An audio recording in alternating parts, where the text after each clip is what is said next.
All right, so now let's talk about mixtures. We talked about elements as pure as you can get, and then we talked about compounds, which remember are molecules that are made of two or more different types of atoms or elements, right? So hydrogen and oxygen get together to make H2O. Carbon and oxygen get together to make carbon dioxide, right? So make sure that you know again, elements are the purest, and then comes compounds, and then mixtures are less pure than those, right? So you see right here, the first bullet point says a combination of two or more pure substances that are not chemically combined, right? So these are not chemically joined together. You're just kind of mixing them together, and you'll see what I mean in a second. Substances held together by physical forces, not chemical forces, right? So they're just kind of laying on top of each other. They're not chemically connected to each other. No chemical change takes place. This is something like mixing oil and water together or sugar and water. And we'll see what the difference is in a little bit. Each item retains its properties in the mixture. So the oil keeps its oil properties and the water keeps its water properties. They can be separated physically. And this is the case most of the times. Every now and then it's not possible, but mostly you can separate them.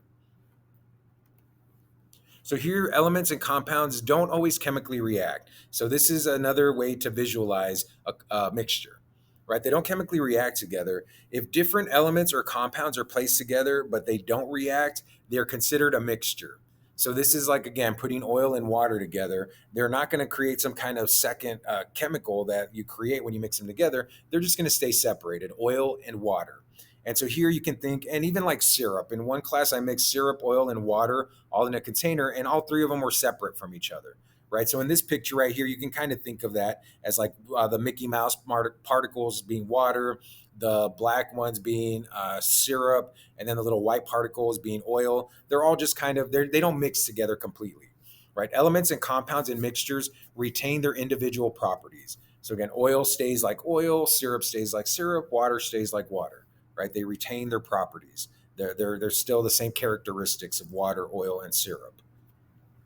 But remember, there are two different types of mixtures that you need to know about, and these are very important to know for pretty much the rest of the course. Hint, hint. So homogeneous mixtures. Remember, homo means the same. So if something is a homogeneous mixture, it is the same or uniform throughout, right? Uniform means same.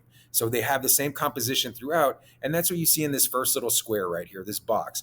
You see that they are evenly spread out, right? The little white particles are mixed in with the little Mickey Mouse particles, and the little black particles are all evenly distributed. It is uniform or the same throughout. But you look down here at the heterogeneous mixture, hetero means different, so they are not uniform, right? They are not the same throughout, they're different throughout. The mixture is different throughout. So in a heterogeneous mixture, some areas may have higher or lower concentrations of the individual substances. So this means right here that these little black particles are not mixing with the little Mickey Mouse particles, and those particles are not mixing with the white particles, right? They're kind of separate from each other. And you could think of this again as like the syrup, the oil, and the water example. This is more like if it was tilted on the side, right? But usually it's just saying that they're not going to mix evenly throughout.